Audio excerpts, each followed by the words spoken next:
quite a while, and I know there's been crazy stuff, but I would have to say the craziest thing, other than like, you know, all the sort of regular things that we deal with and all the ups and downs within the relationships and work life and everything, has to be going through a mass shooting.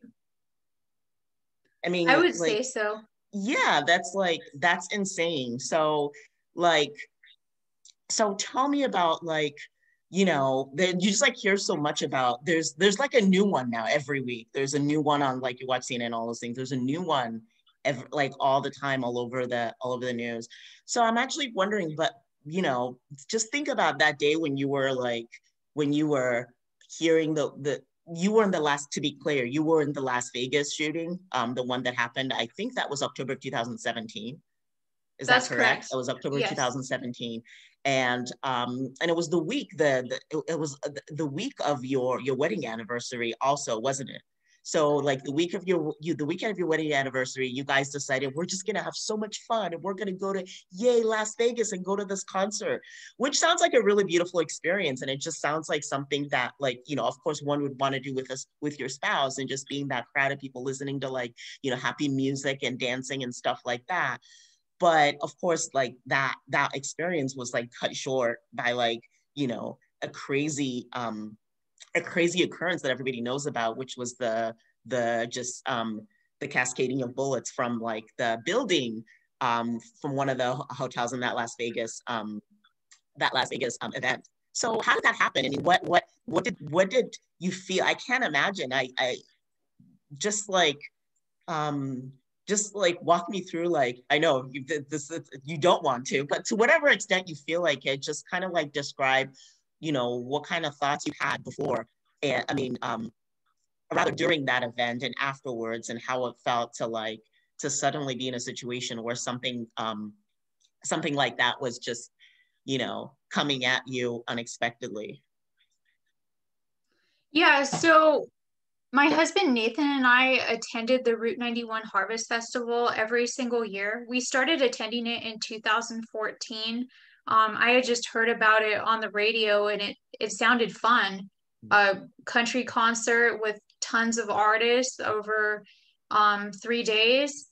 And we went 2014, 15, 16, and 17.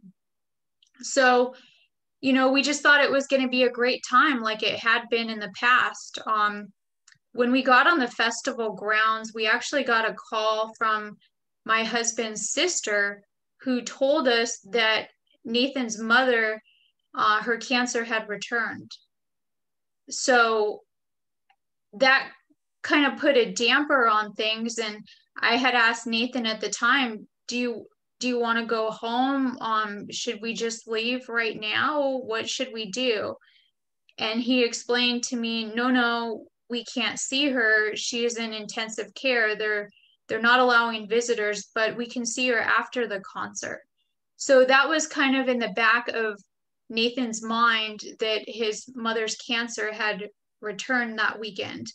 But nevertheless, he wanted to celebrate with us because we were celebrating our wedding anniversary October 3rd. Um, and it was a great concert. It was a great time until that night we heard what we thought were fireworks. And I remember turning to my right side and I saw a woman and her eye was shot out and her face was covered in blood. And as I turned, I felt a bullet graze my arm. And that's when I realized that we were under attack. And I remember thinking, there's no way this can't be real. This can't be happening. Like, how could this happen? Like, we go to this concert, this festival every single year. Like, what's going on? I didn't want to believe that it was real. Um, but at the same time, I knew that I needed to act, and Nathan was having trouble at the time thinking about his mother. So as soon as I felt the bullet graze on my arm, I pulled him down to the ground and people fell on top of us. A guy fell and pinned me back by my hair and I was kicked in the head with boots, and it was just a scramble. They fell on my legs, my knees, and we laid on the ground. And as we laid on the ground, it sounded like a sprinkler because bullets kept coming down. Wow. Over and over and over.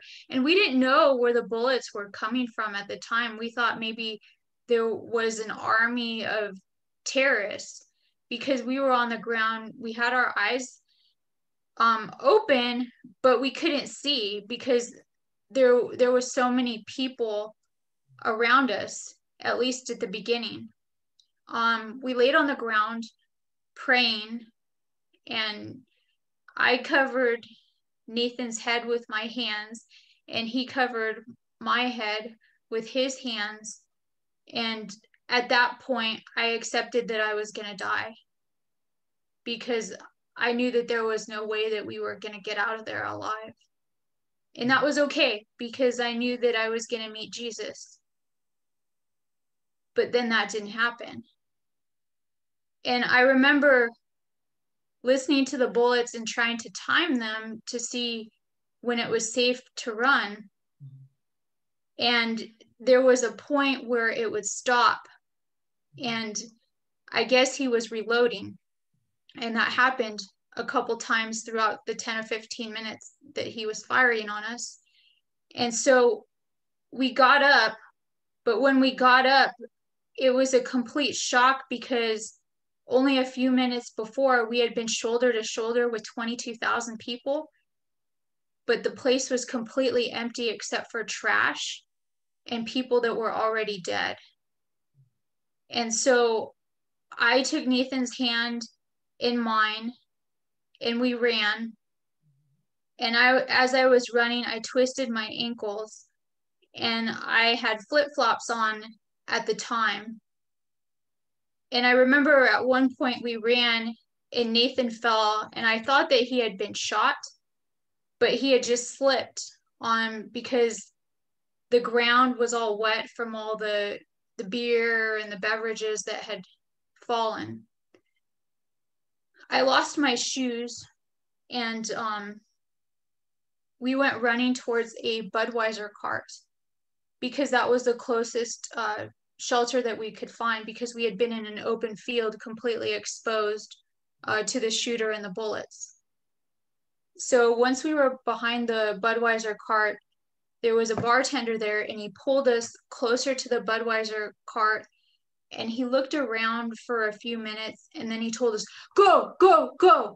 So we took off running towards our hotel, and as I was running, I got glass and rocks and who knows what else in my feet because I ran from the concert venue back to our hotel at Hooters where we were staying.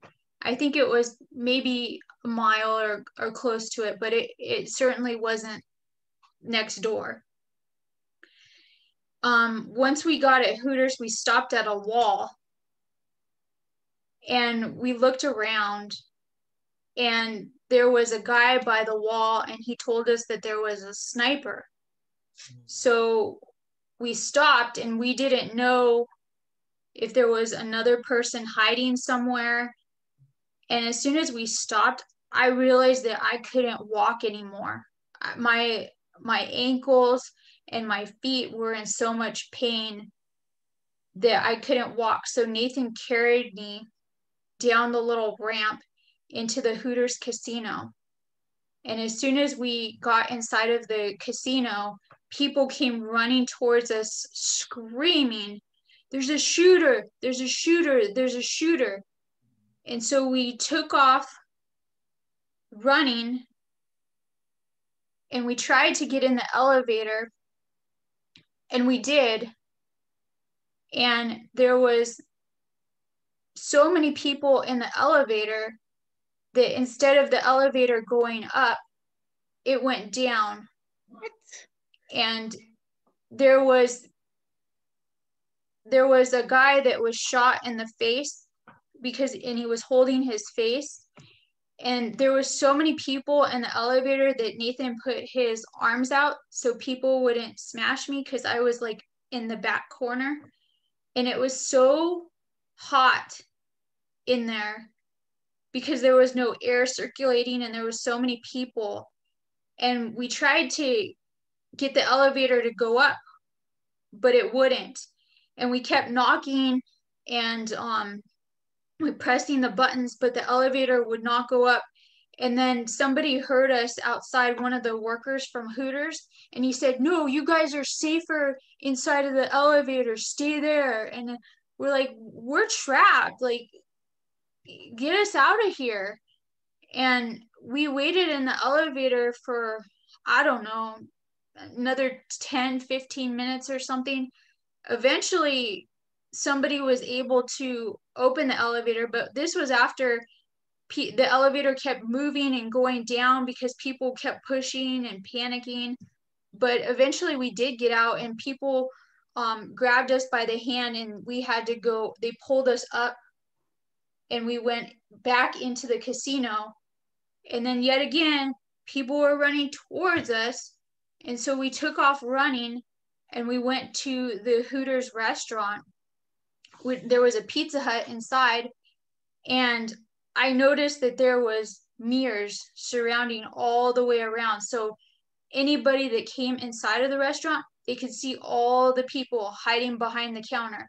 So I didn't want Nathan and I to be targets. So I pulled him back inside the kitchen next to the pizza ovens. And we just sat there for a while, and the workers brought us water, and they brought us washcloths and ice to help with the blood on my feet and my arms and on Nathan's knee. And we waited there for a while, and then we went back up to our room when it looked like it was a little better. So we went up to our room, and we were told that we had to stay there. The FBI came running down the halls and knocked on every single door, telling us that we needed to stay shelter in place. And the last thing we wanted to do was stay. We wanted to just get in our car and get the hell out of Las Vegas and go back home. But we were stuck. So we turned on the news, and there was nothing on because it was too soon. And we just kept waiting to see what was going on, and there was just no news for the longest time. And I put my feet in the bathtub because they were so cut up. I didn't have any shoes because the only shoes that I had brought were my flip-flops, because I had worn them every year and I was okay. But this year it just didn't work out. And so we watched the news, and we didn't want to sit on the bed because we didn't want to be next to any windows. So we sat on the side of the bed and watched TV until 7 a.m. the next morning, just watching the death toll rise and praying so we could go home. And finally, at 7 a.m., we were able to go downstairs and check out. And it looked like a complete scene of chaos. Like, there were towels everywhere, like machines were on their side. It was just a mess, and it was just unbelievable. And the whole thing at the time, it felt like a dream, and it still feels like a dream, or I guess I should say a nightmare. Yeah. Christina, that's just such a crazy thing to have happen to you. It's insane. It's like, it's like, wow. Well, I'm really glad you made it safely. I had a lot of bad dreams around that time. I remember I told you that I was having some bad dreams, and and that you were in them, but I wasn't sure what was going on or stuff like that. So I'm really glad that you made it, and that you were meant to make it anyway, I think. And yeah, so So, I mean, that's just a crazy thing to go through.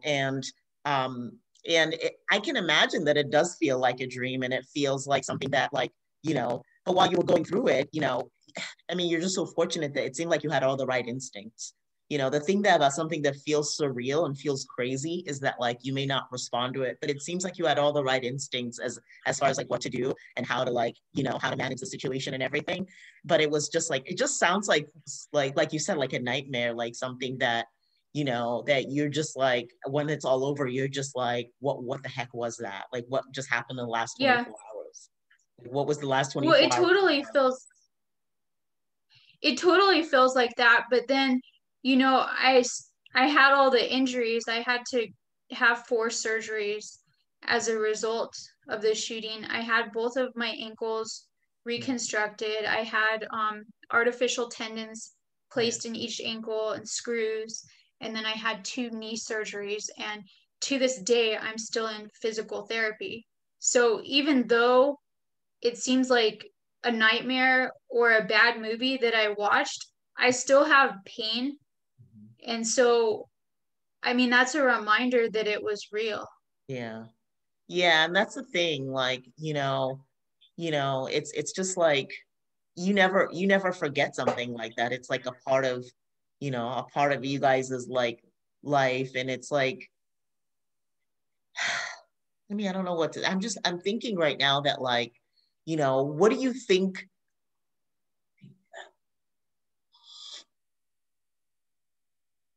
Well, the thing about it is it completely shifts your perspective. It's like going through a mass shooting, it robs you of your innocence. And almost in a way, it's like it opens your eyes to the dangers that are out there.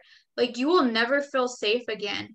You can't go into a store or a restaurant without a thought in the back of your mind that somebody might come in and shoot up the place.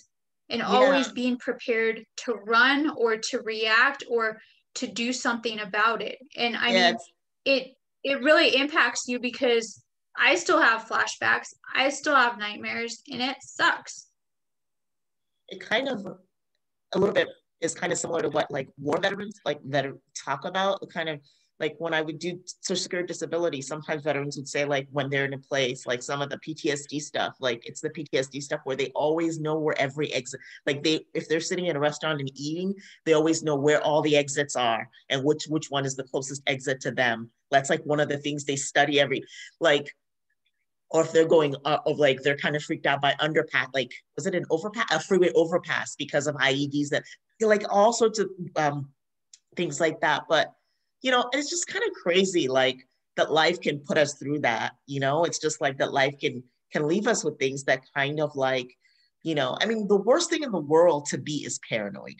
Like the worst thing in the world to have is that kind of like, and I'm saying it for myself too. The worst thing in the world is to have that sense that like, oh, what about this? What about that? What about that? And it's just like, why does life do that? Why does life do that to us and put us in a situation where it's kind of like, like the worst thing is to have a culture of fear, I think, so I don't know. It's just not fair. I mean, I don't have an answer other than like, it's just like kind of, it's just like, but I understand what you're saying. So you're saying that whenever you're somewhere, you're always kind of keeping in mind like the safest way to get out of the place if something crazy happens. Absolutely. And it isn't fair. I mean, something like this shouldn't happen to anybody, but I believe that God has a purpose for all of this. I may not understand it completely, but there's a reason that this happened. And, maybe that reason is helping somebody else or, encouraging them and showing them that you can still move forward with your life and you can't just let this tragedy define you. Yes, it's going to be a part of your life, but you can't let it stop you from living it because you still have a lot of years left. Yeah. Yeah. Yeah, it's not easy. Did you blame anybody for it? Did you feel like why is the world this way, or why is did you have any sort of political insights come out of it about things, or did you just chalk it up to one of those crazy things that the world is going through? I don't really think I necessarily blame anyone, I mean, there's certainly things that could have been done to make the concert safer. But you know, stuff happens no matter what. It just sucks to have to go through it. So have you been back since then? Oh yeah, I've You've been been back to that back to event? Las Vegas like maybe no, they haven't had it Oh, they since. haven't had the event, but you've been That back to was the Las Vegas last. itself. Yes, Okay. yes. Yay.